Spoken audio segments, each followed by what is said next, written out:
रामपुर की जो जीत है वह भारतीय जनता पार्टी को भी गड्ढे में ले जाएगी और हिंदुओं का बहुत अहित करेगी।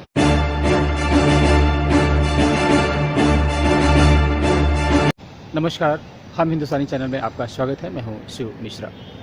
हाल ही में संपन्न हुए हिमाचल गुजरात विधानसभा के चुनाव और कई उपचुनाव में जो तस्वीर उभर कर आई है उसके तमाम निहितार्थ हैं, लेकिन सबसे अधिक चर्चा इस बात की हो रही है कि आज़ादी के बाद पहली बार रामपुर की विधानसभा सीट पर भारतीय जनता पार्टी जीती है और कोई गैर मुस्लिम उम्मीदवार जीता है। पूरे भाजपा में जश्न का माहौल है। ऐसा लगता है कि मैनपुरी और खतौली हारने का कोई गम नहीं है भाजपा को, रामपुर जीतने की बहुत खुशी है। ऐसा क्या है और रामपुर की इस सीट के जीत के क्या मायने हैं, इसके पीछे की क्या कहानी है, कैसे एक हिंदू सक्सेना रामपुर की सीट पर जीत गए और आज़म खान, जिनको किंग ऑफ रामपुर कहा जाता है, उनका प्रत्याशी हार गया। और क्यों भारतीय जनता पार्टी इसमें इतना खुश है? इतना खुश होने की क्या बात है? भारतीय राजनीति पर पकड़ रखने वालों को बहुत अच्छी तरीके से मालूम होगा कि भारतीय जनता पार्टी काफ़ी दिनों से मुस्लिम वोटों के लिए बहुत लालायित है और मोदी जी के दूसरे कार्यकाल में जहां पहले सबका साथ सबका विकास था, 2019 के लोकसभा चुनाव के बाद सबका विश्वास भी उसमें जुड़ गया है और ये सबका विश्वास पाने की ललक, या इसे आप सनक भी कह सकते हैं मोदी जी की, उसके चक्कर में बहुत कुछ ऐसा उल्टा पुल्टा हो रहा है जिससे भारतीय जनता पार्टी कहाँ जा रही है इसका उसे कोई अंदाज़ा नहीं। और कहा भी जाता है कि कोई भी पार्टी, कोई भी व्यक्ति, कोई भी संस्था अपने चरम पर पहुंचकर शायद ये भूलने लगती है कि उसका उद्देश्य क्या था, वह किस उद्देश्य से उसका इतना उत्कर्ष हुआ है और अब वह क्या कर रही है जिससे उसका विनाश भी हो सकता है। भारतीय जनता पार्टी भी कुछ ऐसी स्थितियों में गुजरती है। वैसे तो ज़्यादातर जो राजनीतिक दल हैं कभी न कभी इस तरह की मृग तृष्णा के, इस तरह के कन्फ्यूज़न के शिकार हुए हैं।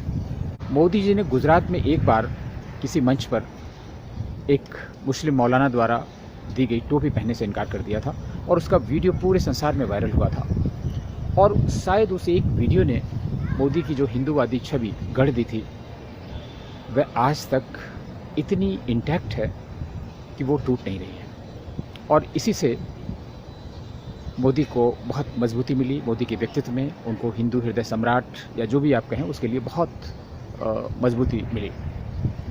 लेकिन 2019 के बाद में जो सबका विश्वास पाने की ललक है उसके पीछे क्या कारण है? उसके पीछे कारण यह है, शायद मोदी जी समझते हैं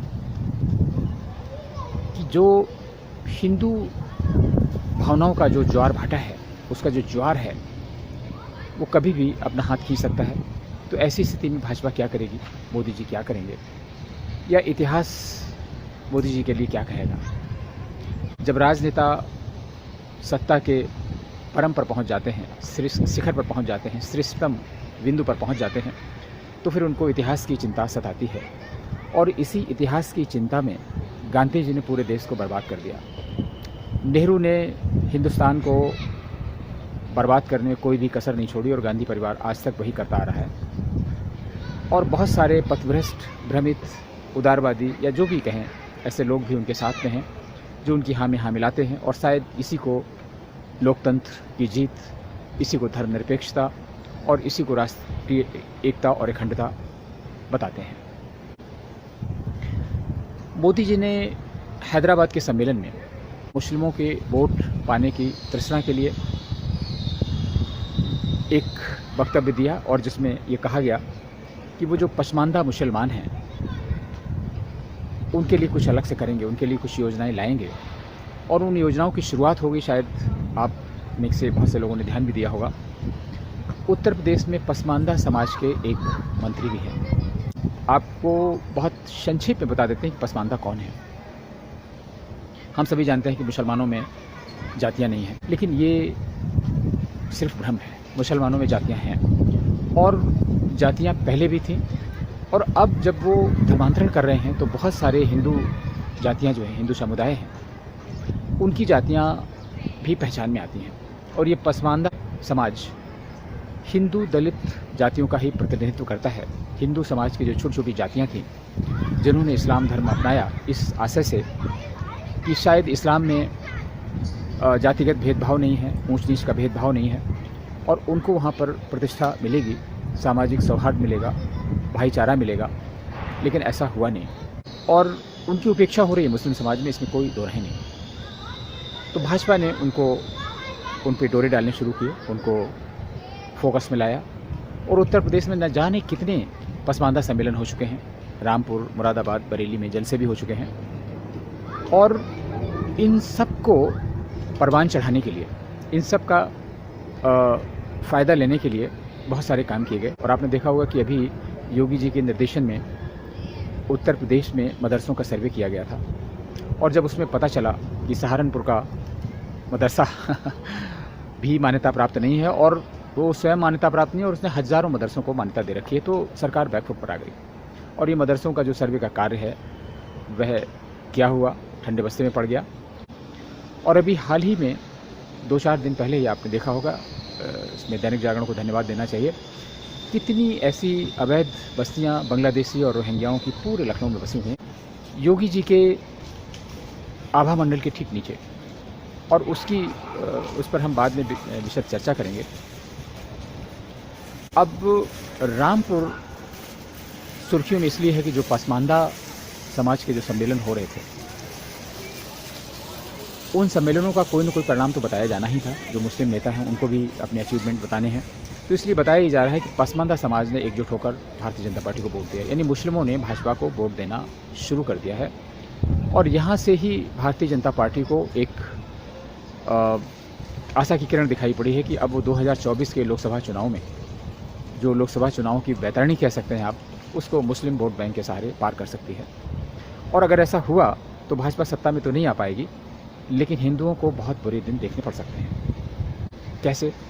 रामपुर के गढ़ से समझते हैं। ये रामपुर अगर विधानसभा की बात करें तो उसमें एग्जैक्ट नंबर नहीं है, लेकिन वोटरों की संख्या 67 से 70% के बीच मुसलमानों की है, और 30 से 33% के बीच में हिंदुओं की है। अब की चुनाव में जो भारतीय जनता पार्टी के उम्मीदवार सक्सेना है, उन्होंने अपने प्रतिद्वंदी समाजवादी पार्टी के मुस्लिम उम्मीदवार को 33,000 वोटों से हरा दिया, और इस पर बल्ले बल्ले हो रही है भारतीय जनता पार्टी में। सब खुश हैं, नगाड़े पीटे जा रहे हैं। अब आप ये समझिए कि वहाँ पे वोट प्रतिशत कितना रहा। रामपुर में केवल 33% वोट पड़े, 33%। ये अब तक का सबसे कम वोट प्रतिशत है। अभी तक क्या होता था कि जो भारतीय जनता पार्टी के समर्थक और मतदाता होते हैं वो ज़्यादातर मिडिल क्लास के लोग हैं, ड्राइंग रूम डिस्कशन में विश्वास करते हैं, समर्थन की बात करते हैं, बड़े बड़े दावे करते हैं, व्हाट्सएप के मैसेज रिसीव करेंगे, फॉरवर्ड करेंगे, लेकिन वोट देने नहीं जाते थे। और कई बार भारतीय जनता पार्टी से इसलिए हार जाती थी कि उनका जो समर्थक है, उनका जो वोटर है, घर से नहीं निकलता था। और ये एक बहुत बड़ी बात है। वैसे तो ये हिंदुओं में बहुत बड़ी बात है। आप देखें, हिंदू बाहुल्य क्षेत्रों में हमेशा मतदान का प्रतिशत बहुत कम रहता है।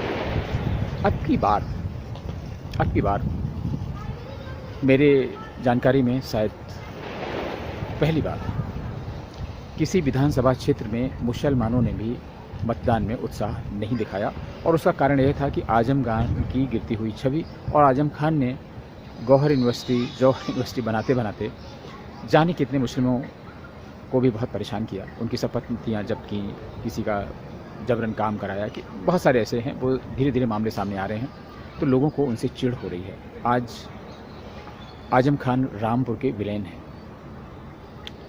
और रामपुर के नवाब यानी जो मोहतरमा नूर बानो थी, उनका ख़ानदान उनका विरोधी है, और उन्होंने खुलकर सक्सेना जो भाजपा के उम्मीदवार हैं उनका समर्थन किया। और इसलिए लोगों ने बजाय भाजपा को वोट देने के ये उचित समझा, मुसलमानों की बात कर रहा हूँ, कि वो घर पे बैठ जाए, और इसलिए वोट का प्रतिशत कम रहा।